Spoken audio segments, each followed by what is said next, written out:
Alors, quelle est la différence entre la place de marché Amazon et votre propre boutique en ligne? C'est ce que nous allons voir aujourd'hui.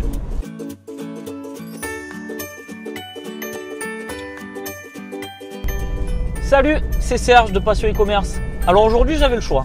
Soit je vous faisais une vidéo posée dans mon bureau tout fraîchement refait, ou soit je prenais un petit peu de temps pour moi et en même temps je vous faisais une vidéo.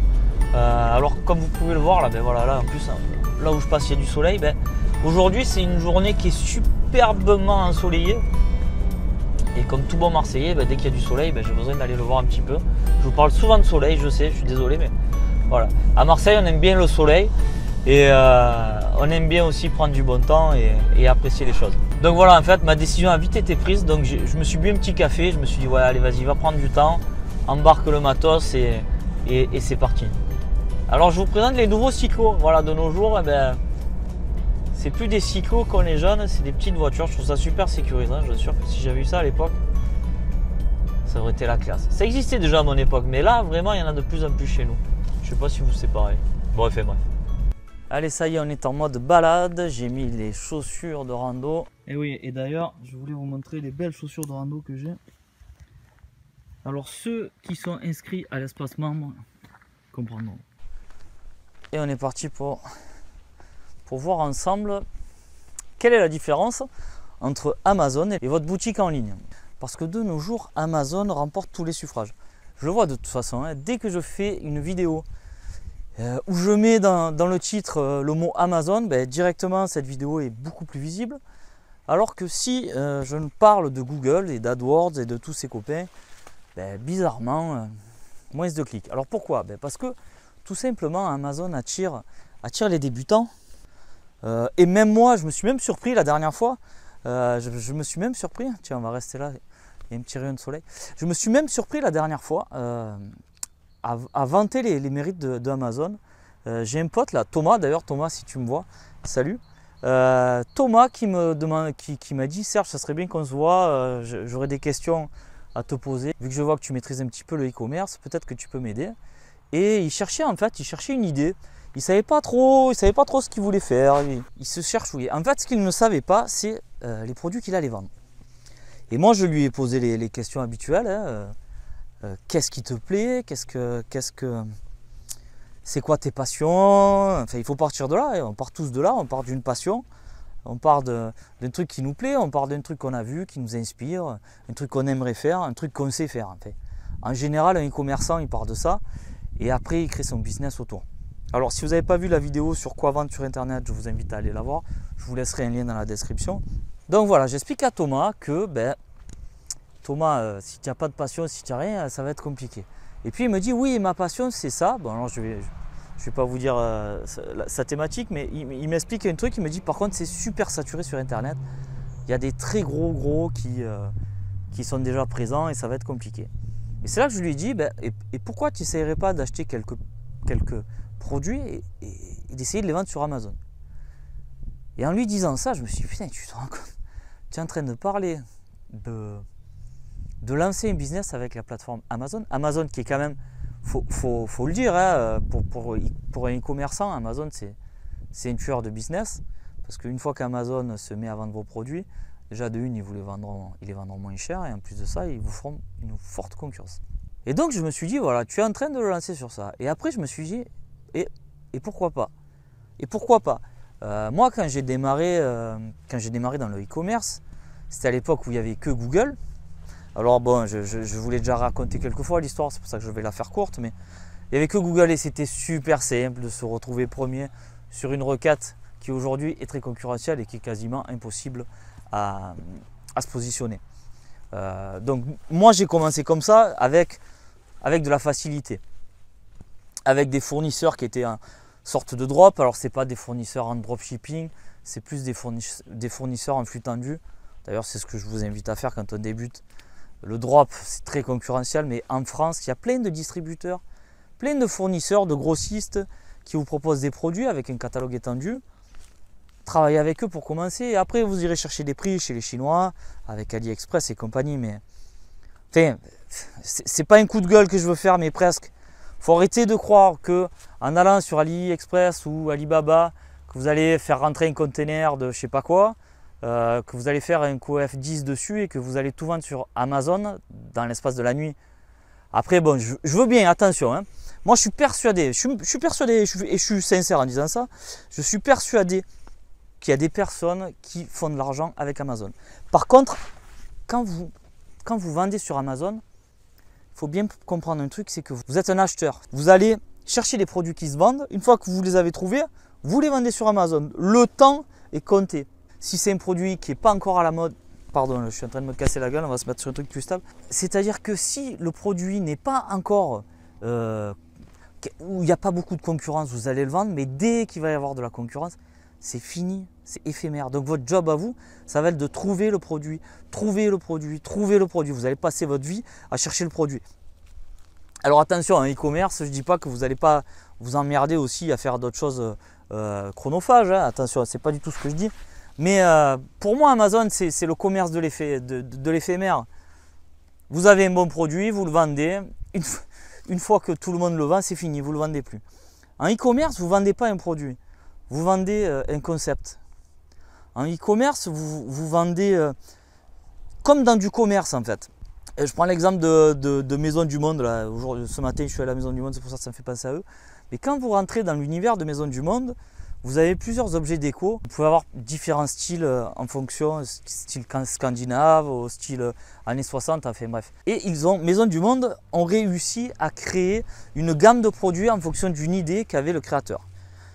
Et si on regarde bien dans le commerce, il y a beaucoup de choses comme ça. Ce que Amazon ne permet pas de faire en fait. C'est pas kiffant de vendre du matos sur Amazon. Vous allez vous faire chier, putain. Je sais pas, c'est votre vie, ça va être d'aller chercher sur AliExpress les bons produits, d'être à l'affût. Bon, après, je veux bien concevoir qu'il y a certaines personnes à qui ça plaît, et pourquoi pas, remarque. Enfin, moi en tout cas, ça me plaît pas. Ça me plaît pas, c'est pas mon délire. On parle de Google qui impose pas mal de ses conditions avec ses algorithmes et tout. Mais Amazon, c'est plus des conditions qu'ils vous proposent. C'est-à-dire s'il y a un produit qui les intéresse, vous giclez, hein, faut pas espérer mieux. Hein. Vous savez, je vous donne toujours mon exemple de chaussures pour bébé. Quand j'ai mis mes chaussures sur Amazon, j'ai fait un carton la première année, sur une certaine marque d'ailleurs. Et l'année suivante, je n'ai plus rien vendu de cette marque. Alors, il y a l'effet de mode, je veux bien, mais c'était quand même assez flagrant. Donc oui, en fait, Amazon ne vous permet pas de créer quelque chose de vivant, de créer une boîte, de créer un style, de créer une marque. Avec Amazon, vous achetez, vous revendez et vous croisez des doigts pour que votre container soit vendu et qu'Amazon n'ait pas acheté les mêmes produits. Donc je pense que j'ai assez noirci le tableau sur Amazon. Mais donc je comprends les débutants qui se disent « Ok, je vais m'attaquer au e-commerce, donc il faut que j'investisse des ronds dans le stock, il faut que je crée une boutique en ligne, il faut que je rame, que j'apprenne. Ben oui, c'est ça. Quand on se lance dans un business, il n'y a rien de simple. Mais il faut se dire qu'au plus c'est compliqué, au plus il y a des retombées. À la fin, c'est un petit peu comme le promoteur immobilier qui va peut-être investir tout l'argent qu'il a récolté depuis des années sur un coup, mais quand le coup se fait, ben, c'est le jackpot quoi. Alors que si vous faites des coups sur des petits produits à 10 €, bon, ben, c'est compliqué de se nourrir, hein, parce qu'il faut en vendre des produits à 10 €, moi je vous le dis. Regardez, il y a une petite table, on va se mettre là. Ouais, elle est pas mal cette petite table là. Allez, on va s'installer. Bon, finalement, j'ai abandonné la table parce qu'il y avait des personnes à côté. Et je suis pas encore à l'aise à parler à côté des gens, là, comme font certains youtubeurs, à se promener dans la ville avec leur caméra. Non, désolé, pas encore. Bientôt peut-être, qui sait. Peut-être que j'y arriverai, mais pour l'instant, non. Enfin, bref. Tout ça pour vous dire quoi? Pour vous dire que toute cette histoire d'Amazon, là, ça me trotte depuis quelques jours. Et je me suis dit, je comprends un petit peu tous les débutants qui commencent à e-commerce. Et moi, je me suis remémoré un petit peu mes débuts. Et c'est vrai qu'à mes débuts, moi, je misais tout sur le trafic. Le trafic. Il faut du trafic, il faut un petit peu des produits, mais il faut surtout du trafic. C'était ce que j'avais en tête. Et puis, ça m'a fait passer à côté de pas mal de choses. Et principalement à côté de la communication de votre site. Et comment se démarquer de la concurrence. Alors, on entend souvent dire comment se démarquer de la concurrence. C'est même un peu lourd à force de l'entendre dire. Oui, il faut se démarquer de la concurrence. Ben, eh ben oui, mais pourquoi tu ne te démarques pas? Mais comment je fais moi pour me démarquer? Qu'est-ce que je vais faire pour ressembler à quelque chose de différent par rapport aux concurrents? Quel élément je vais mettre en avant pour pouvoir me démarquer? Ben, moi j'ai galéré un petit moment, je vous avouerai, avant de trouver ma communication. Et là ça fait quoi? Ça fait quasiment un an, voire 2 ans, allez non, 1 an et demi, que ma communication a pris un virage à 90 degrés. Et en plus de ça, chose qui est vraiment sympa, c'est que une fois qu'on a trouvé notre style et notre petit avantage, c'est super simple pour communiquer derrière. Et je me suis dit, et pourquoi ne ferais-je pas une formation autour de ça? Pour vous qui débutez, qui galérez un petit peu, pourquoi ne vous apprendrais-je pas un truc comme ça? Parce que finalement, une bonne com, ça va vous faire améliorer vos taux de conversion. Une bonne com, ben, ça vous facilite la création des emailing, ça vous facilite la création des OP commerciales. Vous savez que les OP commerciales, moi je vous le dis et j'insiste vraiment, c'est super important quand un client vient sur votre site et qu'il voit que ça change souvent. C'est gage de qualité et il se dit voilà, c'est le leader du marché.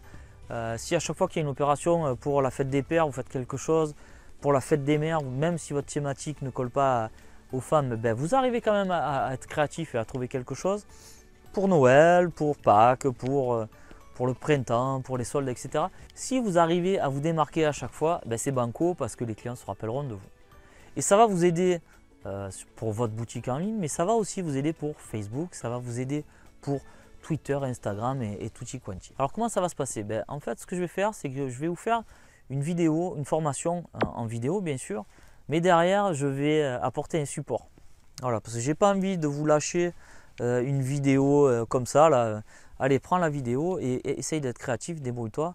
C'est un petit peu compliqué. Donc, ce que je vais faire, c'est que je vais vous faire une vidéo en vous expliquant le concept, en vous expliquant quels petits éléments utiliser pour se démarquer.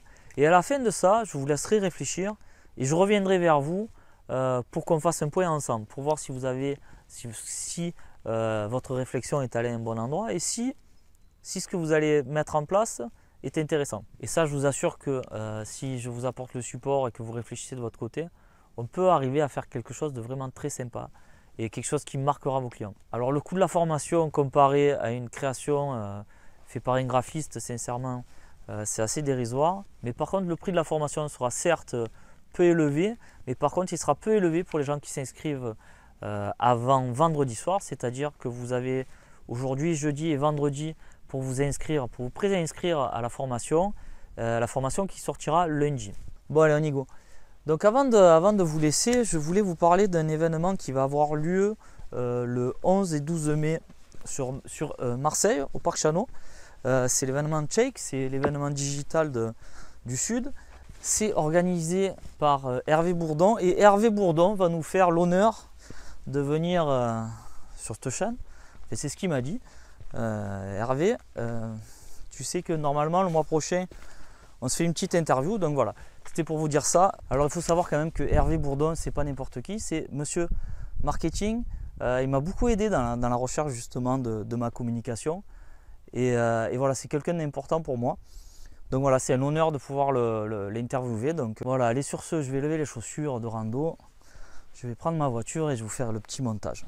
Et cette fois-ci, je vous embête pas avec les j'aime, les commentaires et compagnie. Je vous le dis pas, vous faites comme vous voulez, si vous avez envie. Vous en laissez ou pas, voilà. Allez, on change un peu. Allez, sur ce, chers passionnés du e-commerce, faites de bonnes ventes. Je vous dis à bientôt, bye bye.